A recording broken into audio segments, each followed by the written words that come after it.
Good afternoon. The luminous zone. Luminous zone The luminous zone. is the hottest part of the flame. No, luminous zone is not the hottest part of the flame. Shreya. Ma'am, yes, ma'am. Ma'am, hottest part. Yes, hottest part. Hottest part Outer of the zone. flame. Outer zone. Outer or non-luminous zone. Non Okay, luminous. Akil? Akil? Ma'am, the color is blue. Yes, ma'am. Yes. The outer part or outer zone or the non-luminous zone. You see? That is called the non-luminous zone. And luminous zone is the middle zone or middle part. Yes, The ma'am. color That is of the yellow. part is yellow. So that Ma'am, one outer has zone color is blue. the color of the outer zone is blue. Blue. Yes. Now tell me, within the dark zone, which type of combustion can be seen? Complete combustion, incomplete combustion, or just moderate or just no combustion? Mona Lisa. Ma'am, incomplete combustion. In the dark zone. In the dark zone, complete combustion, incomplete combustion, or no combustion?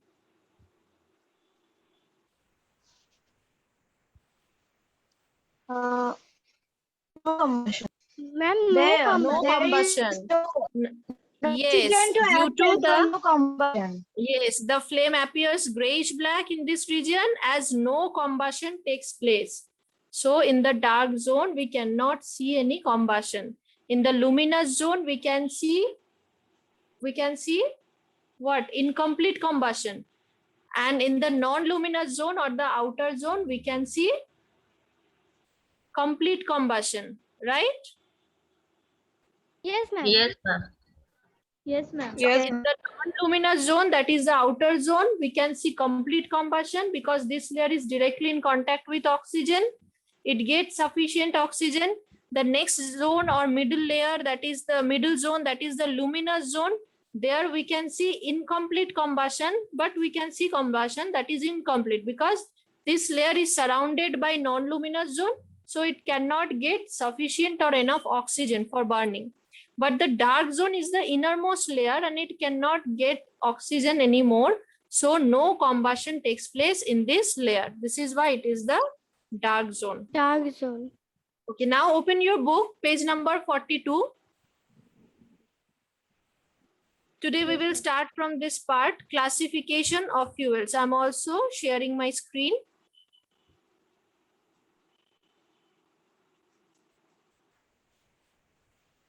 Ma'am, from fuels. Yes, classification of fuel. See this part? Yes, ma'am. So fuels can be classified on the basis of their physical state as solid, liquid, and gas. On this basis, fuels can be of the following type. So for that, we must know what is fuel, right? Can anyone tell me? Whatever comes in your mind, you tell that. What is fuel? Ma'am, fuel is the substance which gives heat when we burn a substance in the presence of oxygen. Very good. So in the presence of oxygen, the substance that in the presence of oxygen gives heat or energy, provides the heat that is required for combustion. Okay, so we can also say that fuel is the source of carbon and hydrogen that are the for combustion. So fuels are the source of carbon and hydrogen that are needed for combustion. Carbon and hydrogen along with oxygen, these are the main elements, right? Main elements of combustion. These are also called combustible elements because they take part in combustion. So the carbon and hydrogen, the main source is fuel. It provides the energy to the reaction. So fuels can be classified into three main parts or three main states they have, that is solid, liquid, and gas. Solid fuels leave some ash or residue after combustion. They need large space for storage. Wood, charcoal, cow dung, or agricultural waste, coal, they are examples of solid fuels. Okay, so they provide huge amount of energy to that reaction of combustion. Now, liquid fuels, most of the liquid fuels are used are hydrocarbons, which exists in the liquid phase at room temperature. They do not leave any residue after burning, like kerosene, petrol, and diesel. These are fuels, and these are in liquid state. These stay in liquid state in the room temperature. So these are the liquid fuels. Now go to the next page. There you can see gaseous fuels are also there. Some of the gaseous fuels exist naturally at room temperature, and some are made by treatment of coal. Biogas, natural gas, and compressed natural gas, they are some commonly used gaseous fuels. So we make biogases, and natural gases are available naturally, like methane, right? You all know that is also a very, very inflammable gas. So like that, natural gases are there, and compressed natural gases, these are also source of gaseous fuels. Now, renewable fuels, what are renewable fuels? You all know it from what does it mean? Renewable and non-renewable. Renewable means we can use it again, and non-renewable means Renewable means using We can use again. Yes. We can't use that again. It get replenished over a long period. yes, so we cannot use it again. It will be finished if we don't limit the usage of these fuels. Now, renewable fuels, these can be used over a longer period of time as they get replenished readily. That means we can use it again and again. For example, fuels obtained from agricultural wastes, forests, and animal wastes like cow dung. So cow dung, there is no limit. We will get it and we can use it again and again. But non-renewable fuels, these fuels are derived from non-renewable resources. We get more cow dung. Yes, Akil? Tell it again. Cow dung is readily available in plenty for sunlight. Hello, ma'am. Can you hear me? Yes, Ronak, I can hear you. How Yes, biogases are produced? Okay, biogases are produced in so many different ways are there.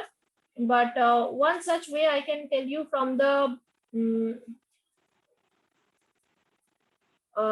debris. Okay, one place where we all we all throw our waste materials. Can you tell me what is the name of that place? In every area there is landfill. Very good, landfill. So in the landfill you can see that after when too much of waste materials are accumulated there in the landfill, so due to the accumulation of those waste materials, some toxic gases are emitted or are released from those landfills.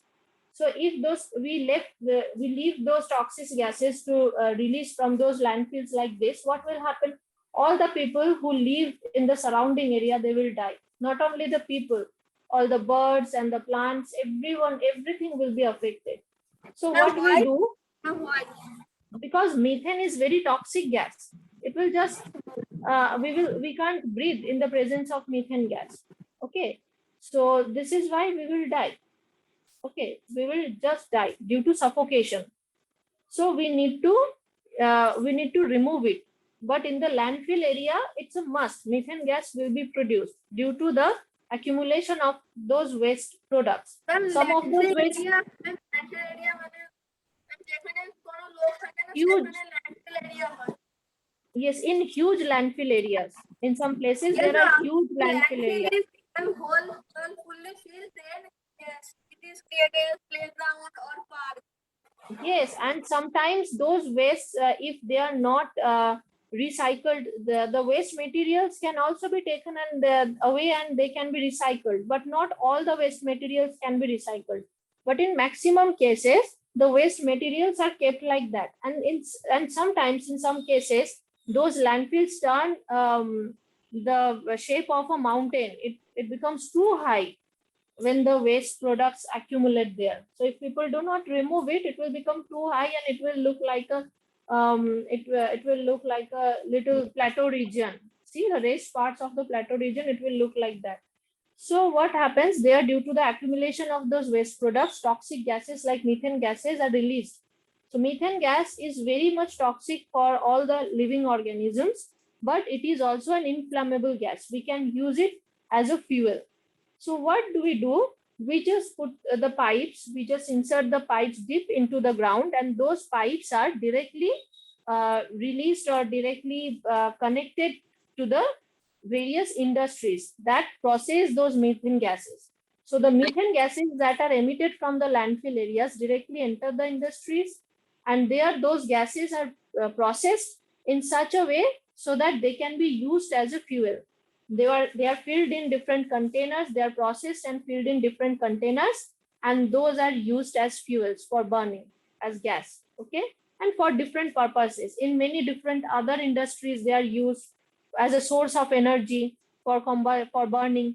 Okay, so this is how we can process these gases, and this is how we can make these gases. Biogas is also such gas, not only from this, from many other waste materials, the waste products of organic waste products. Actually, from organic waste products we can make these biogases by processing them. Okay, now let's see this part, efficiency of fuels.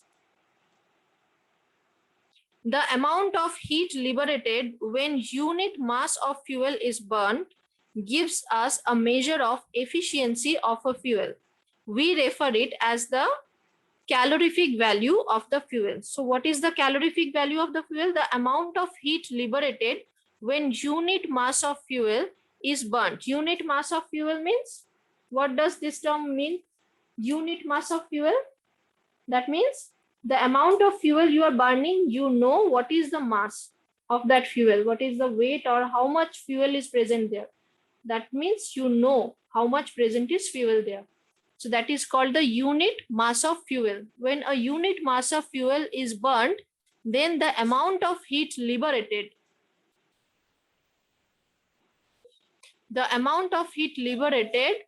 that gives us a measure of the efficiency of the fuel.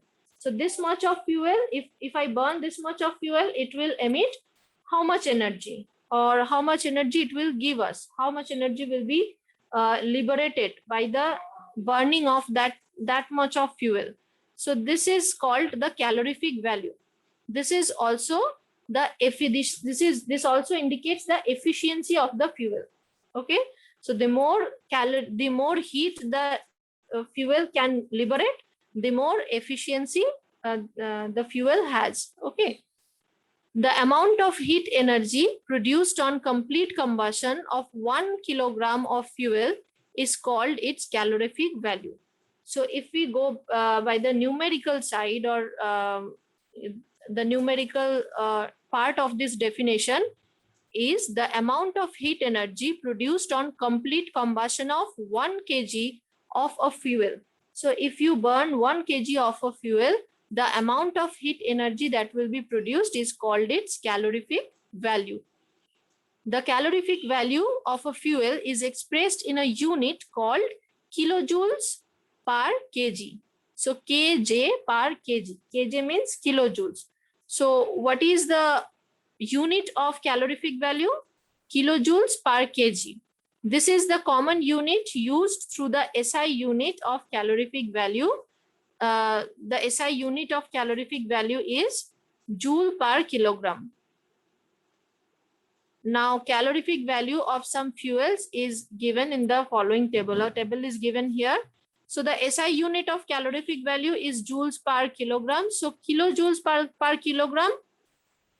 Which type of unit is this?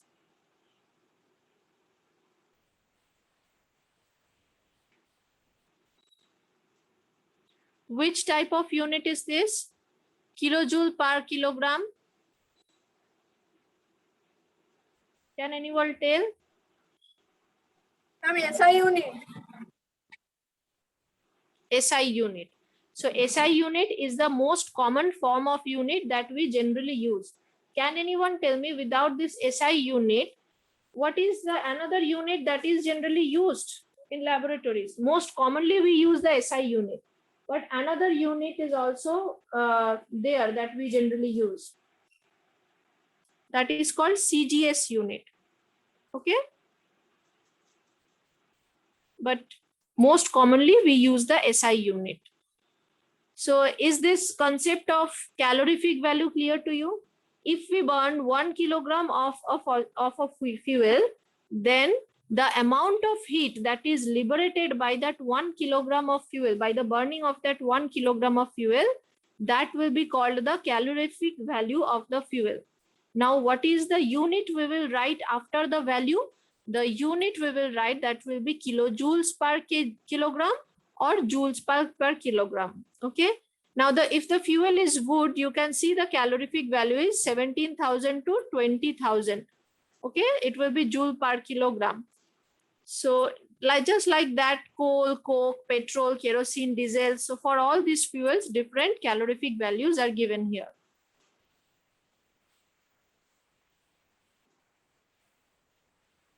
Now, look here at this part. What is the characteristic, or what are the characteristics of an ideal fuel?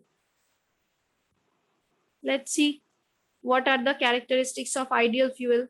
While selecting an ideal fuel for domestic or industrial purposes, we should keep in mind that the fuel selected must possess the following characteristic properties. The first one is the fuel should have high calorific value. So who will tell me why the fuel should have high calorific value to be an ideal fuel? Ma'am, because too much heat to generate much heat. So if we burn that fuel, we will get the maximum heat, right? The maximum heat or maximum energy we will get from it. So this is why it must have a high calorific value. Very good. Now next point is the fuel should have proper ignition temperature. Now tell me why the fuel should have proper ignition temperature. First of all, you tell me what is ignition temperature. This is from the previous. Ma'am, Temperature is the to minimum burn temperature a at which the fuel fuel catches at fire. minimum temperature we need, that is called ignition temperature. And the fuel should have proper ignition temperature, or because if the fuel have low ignition temperature, it will be spontaneous combustion, and if at much ignition temperature, then it will be very much time to get generated heat. Very good, very good. So both of you are correct. So first one is, what is ignition temperature? The minimum temperature that any particle or any substance needs to get burnt, right? That is the ignition Yes, ma'am. temperature. Now, an ideal fuel must have proper ignition temperature.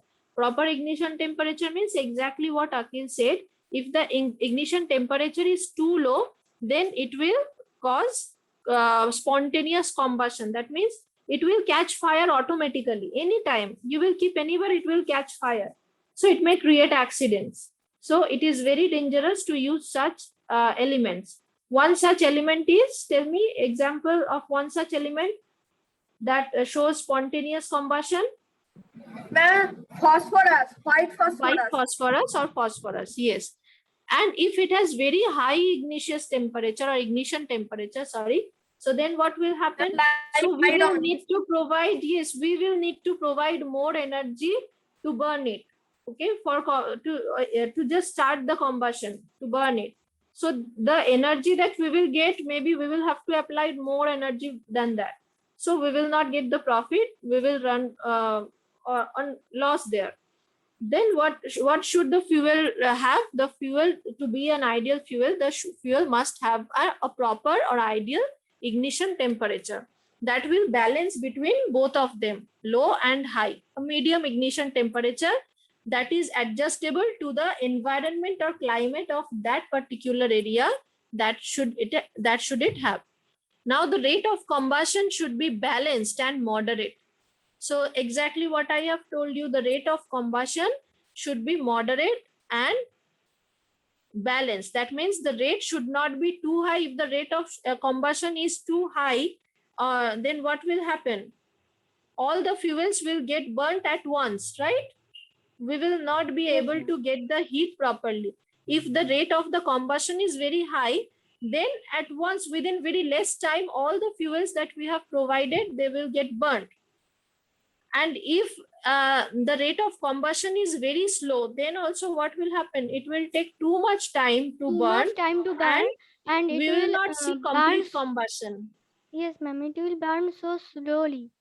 So slowly, and incomplete combustion will take place in place of complete combustion.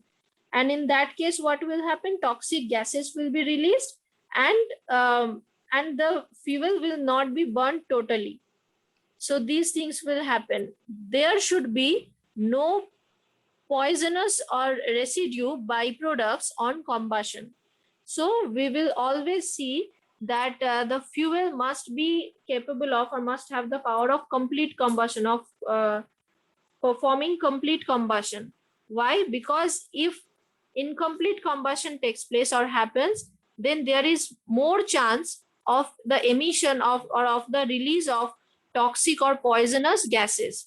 Okay, that none of us, we don't want it. Because if poisonous gases will emit or will be released from that place of combustion, what will happen? The people or all the animals and plants around it, they will be affected.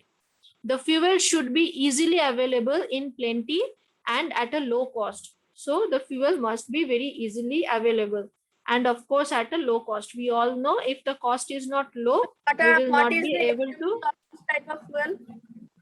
Yes, Akhil, tell it again. Ma'am, which fuel could be available in plenty and at a low cost? Ma'am, example. Coal is there, right? Coal is there. Coal is easily available, and it is at very it is available at low cost also. Because nowadays, you know, petrol and diesel, they are not of low cost, right now. Nowadays, petrol and diesel, they are not of low cost, at least, right? They are Yes, ma'am. Yes, ma'am. so we can say coal in that case. Now, what happens when And then fuels are calorific value of fuels table we have to learn. calorific value? Yes, you will have to learn the table. Of course, you will have to learn the table, because short questions will come. This is why I have marked that one also while I told you. Short questions can come. What is the calorific value of LPG? What is the calorific value of methane? Like that. What is the calorific value of biogas? Okay. Yes, ma'am. Now, what happens when fuels are burnt? Burning of fossil fuels such as coal and oil causes the release of atmospheric pollutants. As we all know that after burning, which gas is produced? Carbon dioxide gas is produced, such as sulfur dioxide, nitrogen oxide, carbon dioxide, and due to incomplete combustion, carbon monoxides can also be produced. These gases readily form smog. Smog means what? Tell me.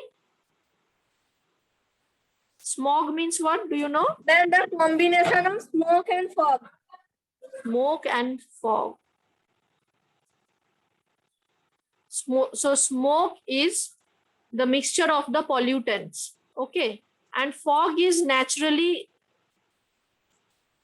fog we can see or find it in the nature. It happens, it is created naturally. But smoke is not a natural thing. It is the mixture of pollutants or toxic gases. So when these two mix together, it creates smog. It is actually the white layer that we can see mainly during the winters. And now in all seasons, this smog can be seen. So when too much of vehicles are there, too much of industries have been developed, you can see in those areas, the air is too much polluted and we cannot see everything clearly. But you go to one village side, to one village, you will see everything much more clearly. The trees will look very fresh, right, and very bright, because there is less pollutants in the air. For today, you mark up to this. What happened? Okay. So mark up to this. Tomorrow again, I will ask you a few questions, 3 or 4 questions from this part, and then we will continue the next part. Let's see what is there in the next part. Okay, different toxic gases that are released due to the combustion of or due to the burning of the fuels. Okay. And after that, the last part, I think, yes, fire and fire extinguishers. This is also very interesting part. How the fire extinguishers, what are the different types of fire extinguishers, and in which case, which type of burning we will use which type of fire extinguisher. You should know it. Tomorrow, in tomorrow's class, we will discuss it. Okay. Now I'm going to take your attendance.